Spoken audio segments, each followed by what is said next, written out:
Okay, so today I have another officer-involved shooting breakdown. In this particular video, it actually shows an officer who was shot in the line of duty. This shooting occurred after the officer attempted to use a taser on a suspect, and the taser was not effective. The suspect was able to draw and fire a pistol from the ground, striking the officer in the head. This video was extremely difficult to watch. I did not enjoy it one bit. And be honest, it's hard for me to get through just to describe it to you. I've started and stopped this recording a couple times, and it seems like I keep getting something in my eye. So let's see if we can get through it now. So this incident happened on September the 21st, 2021. I'm going to read you a synopsis that was in the local media because it does a good job of telling you the facts, and then we're going to get into the video. So Officer Holloway responded at around 6:45 p.m. to a Dollar General at 888 Gettysburg Avenue for a fraud complaint after a customer passed a counterfeit bill earlier in the day.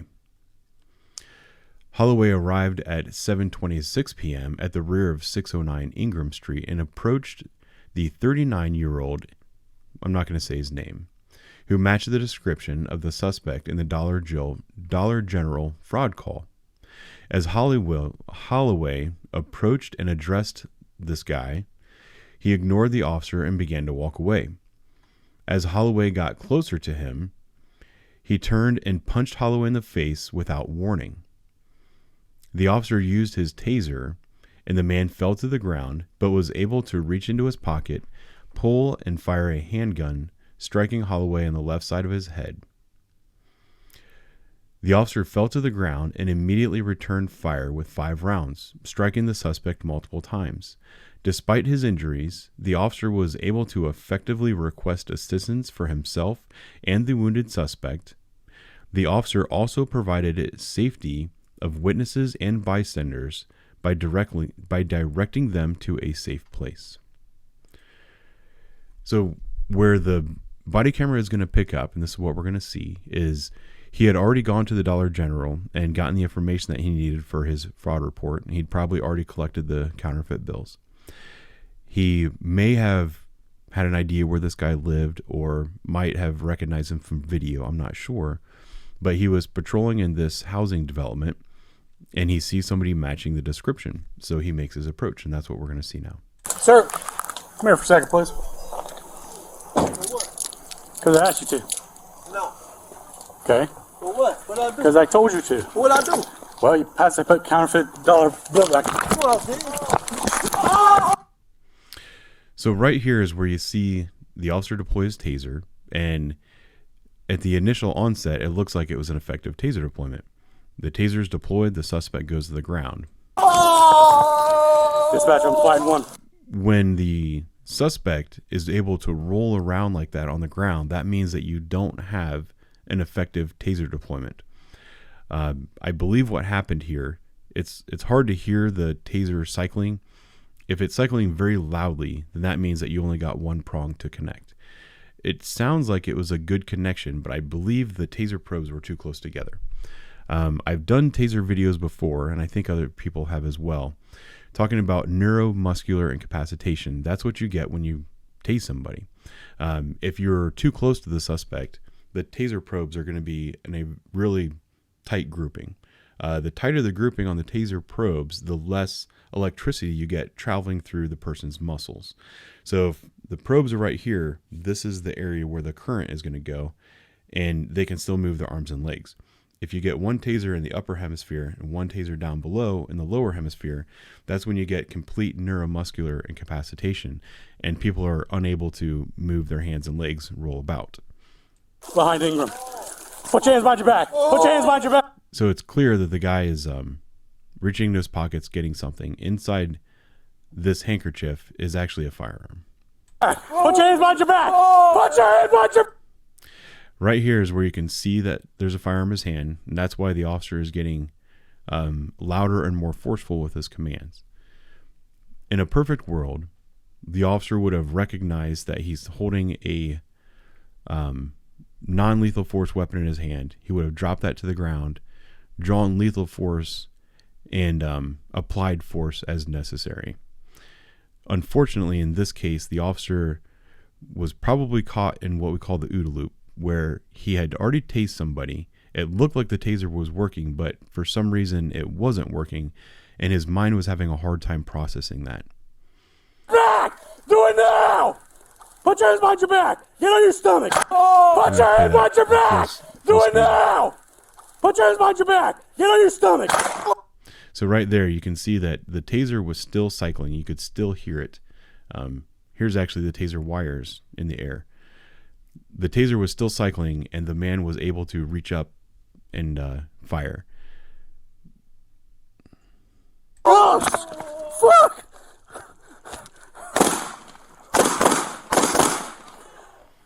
Shots fired. Shots fired.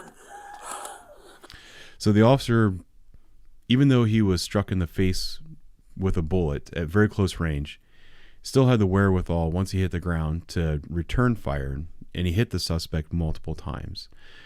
What you're going to hear next is the officer did a fantastic job of relaying information to radio and to his backup to let them know what was going on, just to get him help as quickly as possible. Here in a moment, the whole screen's going to get blurred out because the images coming across his body camera were pretty graphic, and for the benefit of him and everybody, I didn't want to blast that on YouTube. I'm sure somebody else will. I will also go ahead and tell you now, before I forget, that Officer Holloway has already been released from the hospital, so he appears that he's going to be okay physically. Dispatch, I've been shot. Give me a medic.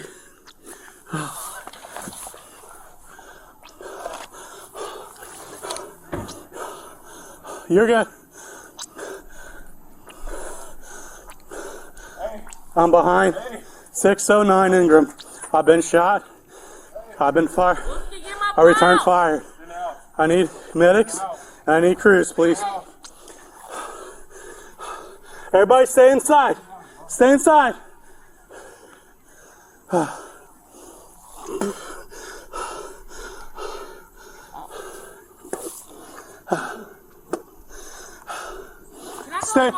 Stay right there.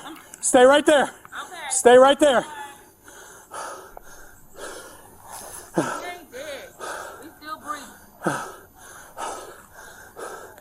I'm behind 609 Ingram.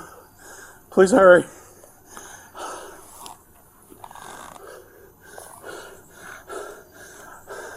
I've been shot on the left side of my head.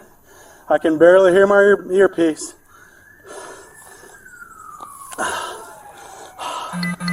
that green car out there? Is that green car out there? The name out there.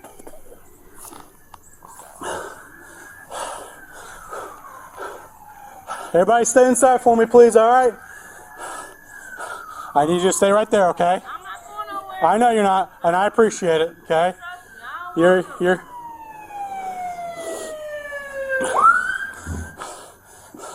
He's got a gun under his...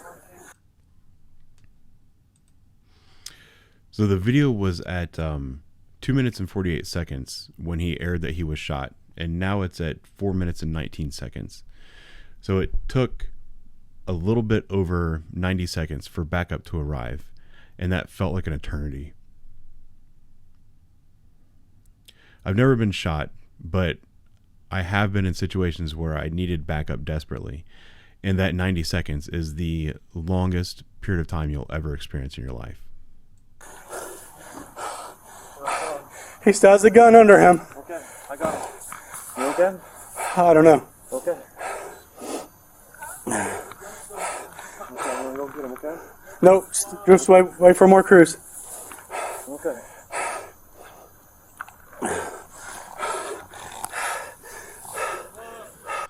I don't know if you could hear, but the first officer who arrived on scene said, "Hey, we need to get you out of here. We need to get you to the hospital." And he refused to leave because he wanted to make sure that there were enough officers there to secure the scene before he left. Which, if it was me, I'm going to get in that car. We're going to get out of there. Crew, load him in your car and go. Take him to the valley. Nope, I'm waiting for more Chris to get here. He's still breathing. I know he is. We got medics coming.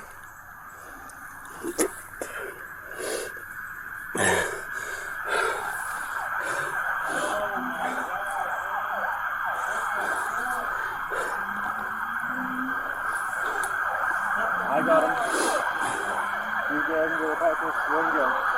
I got him. You okay? Who's this faster?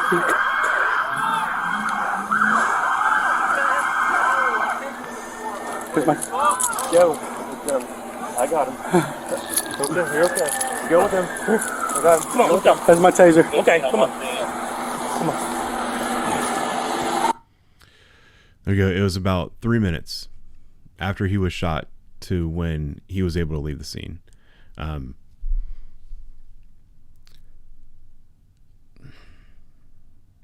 That's a tough situation.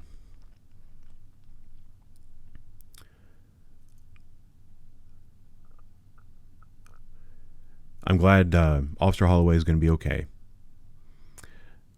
I wish him the best and a speedy recovery.